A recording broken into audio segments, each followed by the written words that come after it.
હવે તમે શેલ્ટર વિશે જણાવો કે ક્યારે બન્યું, શું થયું, બધી વસ્તુ સ્ટાર્ટ. RRSA ઇન્ડિયા એક એનિમલ વેલફેર ઓર્ગેનાઇઝેશન છે. અમારું એનિમલ હોસ્પિટલ અને શેલ્ટર છે જે આણંદના જોડ ગામમાં પાણીની કેનાલ નજીક સ્થિત છે. આ ઓર્ગેનાઇઝેશનનું રજિસ્ટ્રેશન 2016માં થયું હતું અને શેલ્ટરનું કન્સ્ટ્રક્શન 2017માં ચાલુ થયું હતું, જ્યારે અમારા ફાઉન્ડર ડૉક્ટર ભાવેશ સોલંકીએ આ જમીન લીઝ પર લીધી હતી અને ત્યાં બાઉન્ડ્રી વોલનું કન્સ્ટ્રક્શન ચાલુ કરેલ હતું. હવે તમે કેટલા મતલબ એનિમલને શું સારવાર આપી છે, કેવી રીતના આવે છે બધી વસ્તુ? આજ દિવસ સુધી એટલે કે છેલ્લા 8 વર્ષમાં અમે 70,000થી વધારે મૂંગા પ્રાણીઓને સારવાર અને સેવા આપી છે, જેમાં ગાય, કૂતરા, બકરા, ભૂંડ, બિલાડી અને પક્ષીઓ પણ સામેલ છે. કઈ ટાઈપના કેસ વધારે જોવા મળે છે એનિમલ્સમાં? છેલ્લા 8 વર્ષમાં અમે જેટલા કેસીસ અટેન્ડ કર્યા છે એમાં સૌથી વધારે અમને એક્સિડન્ટલ અને મેગોટૂનના કેસીસ જોવા મળે છે. એક્સિડન્ટલના કેસીસ એટલે કે જે પ્રાણીઓ રાત્રે રસ્તા પર સૂતા હોય છે, એવા રસ્તા કે જ્યાં સ્ટ્રીટ લાઇટ નથી, ત્યારે વાહનો ફાસ્ટ જાય છે અને એમને એક્સિડન્ટ કરી દે છે. અને બીજા કેસીસ એવા જોવા મળે છે મેગટ વુન્ડ્સના, કે જેમાં ડોગ્સ અંદર બાજે છે, કાં તો કોઈ ગાયને ડોગ બાઇટ કરી લે છે અને જે તે જગ્યા પર કોઈ ટ્રીટમેન્ટ એને મળતી નથી, તો ત્યાં માખી ઈંડા મૂકે છે અને એમાંથી મેગટ્સનું નિર્માણ થાય છે. એટલે સૌથી વધારે કેસીસ અમારી પાસે આવતા હોય છે મેગટ વુન્ડ્સના અને એક્સિડન્ટ્સના. સારવાર કેવી રીતના આપે છે, મતલબ કયા ટાઈમે ડૉક્ટર્સ આવે છે? અમારું એનિમલ હોસ્પિટલ અને શેલ્ટર જે સ્થિત છે ત્યાં તમામ બધી જ સુવિધાઓ મૂંગા પ્રાણીઓ માટે મફત છે, જેમ કે સર્જરીની સુવિધા, એમ્બ્યુલન્સની સુવિધા, એક્સરે, સોનોગ્રાફી, એમના બ્લડ રિપોર્ટ્સ તથા એમની રહેવાની વ્યવસ્થા, જ્યાં એમને ફૂલ ટાઈમ ખાવાનું મળે છે અને એમની તમામ સારવાર અહીંયા જ થાય છે.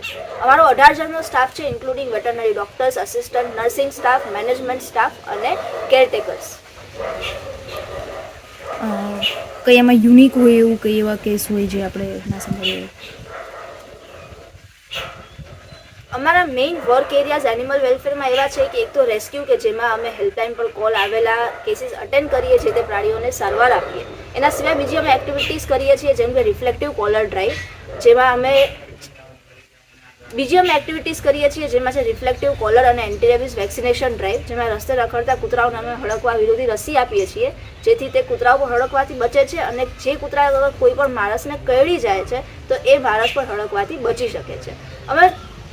અમે રસ્તે રખડતા કૂતરાઓને રિફ્લેક્ટિવ કોલર્સ આપીએ છીએ કે જેથી કરીને રાત્રે એ ચમકે અને એમનું એક્સિડન્ટ થવાથી બચી શકે. શેલ્ટરમાં જે વિભાગ છે એના વિશે, કે અમુક પરમેનન્ટ ડોગ છે એના માટેનો વિભાગ છે? હાલ અમારા શેલ્ટરમાં 100 જેટલા પ્રાણીઓ દાખલ છે, જેમાં ઈજાગ્રસ્ત કૂતરા છે, પક્ષીઓ છે, ભૂંડ છે, બકરો છે અને 35 એવા કૂતરા છે કે જે પરમનન્ટલી ડિસેબલ્ડ છે, આંધળા છે, પેરાલાઇઝ છે, જે કાયમી ધોરણે અમારા શેલ્ટરે જ રહે છે. શેલ્ટરનું મતલબ જે બધી વસ્તુ છે, મેડિસિન ને બધું ક્યાંથી આવે છે? અમારું ઓર્ગેનાઇઝેશન નોન ગવર્મેન્ટ ઓર્ગેનાઇઝેશન છે, જેનું મતલબ એવું છે કે અમને સરકાર તરફથી કોઈ પણ સહાય મળતી નથી. અમે કમ્પ્લીટલી પ્રાઇવેટ ડોનેશન્સ અને કંપનીના ડોનેશન્સ પર ડિપેન્ડન્ટ છીએ, જેમાંથી અમારા પ્રાણીઓનો મેડિસિનનો ખર્ચો, એમના ફૂડનો ખર્ચો, સ્ટાફની સેલેરી વગેરે ખર્ચા નીકળે છે.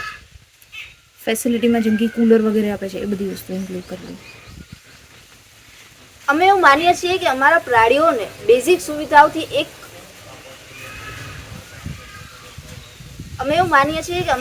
અમારા છોકરાઓ સમાન છે, એટલે બેઝિક સુવિધાઓથી આગળ વધીને અમે એમને જેવી બને એવી લક્ઝરી આપી શકીએ.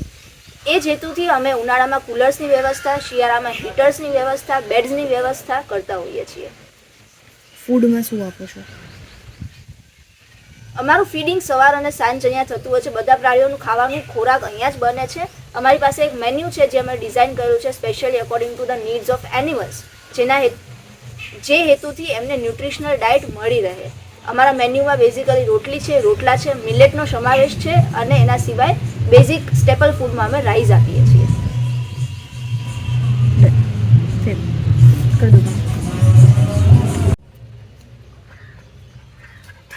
આ સંસ્થાની સ્થાપના ડૉક્ટર ભાવેશ સોલંકીએ 2016માં કરી હતી.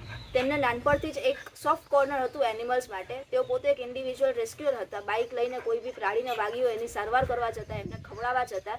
એક સમય એવો હતો કે એમના ઘરે સારવાર માટે આવેલા પ્રાણીઓની સંખ્યા બહુ જ વધી ગઈ હતી. એમના ઘરે 10 થી 15 પ્રાણીઓ રહેતા હતા.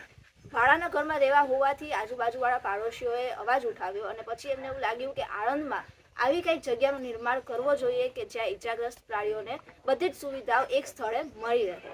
અને એના પછી એમણે 2017માં લેન્ડ લીઝ ઉપર લીધું અને અહીંયા કન્સ્ટ્રક્શનની શરૂઆત કરી. અને આજે જોતા એક પછી એક બધી જ ફેસિલિટીનું નિર્માણ અહીંયા થઈ ચૂક્યું છે. કોકે સાચું જ કીધું છે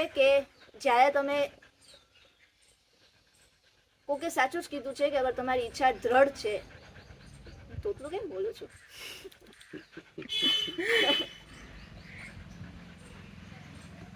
કોકે સાચું જ કીધું છે કે અગર તમે કોઈ સારું કામ કરવા જઈ રહ્યા છો તો આખું યુનિવર્સ તમને સપોર્ટ કરશે અને ડેફિનેટલી તમારું કામ પાર પડશે. તો અગર જો તમારી નીતિ સાચી હોય અને તમે કશુંક સારું કામ કરવા જઈ રહ્યા હો તો ઈશ્વર હંમેશા તમને મદદ કરશે. હજી એમાં 2 પોઈન્ટ ઉમેરવાના. પહેલું કે હેલ્પલાઇન નંબર શું છે, બીજું કે એડોપ્શન માટે બી સુવિધા છે અગર કોઈને કરવું. અમારો હેલ્પલાઇન નંબર તમે અહીંયા સ્ક્રીન ઉપર જોઈ શકો છો. આ હેલ્પલાઇન નંબર 10 થી 5 ચાલુ હોય છે અને રવિવારે બંધ હોય છે. તમે આણંદમાં અગર કોઈ પણ પ્રાણી ઈજાગ્રસ્ત કા બીમાર મળે છે તો આ હેલ્પલાઇન ઉપર કોલ કરીને અમને હેલ્પ માટે બોલાવી શકો છો, અમને જણાવી શકો છો.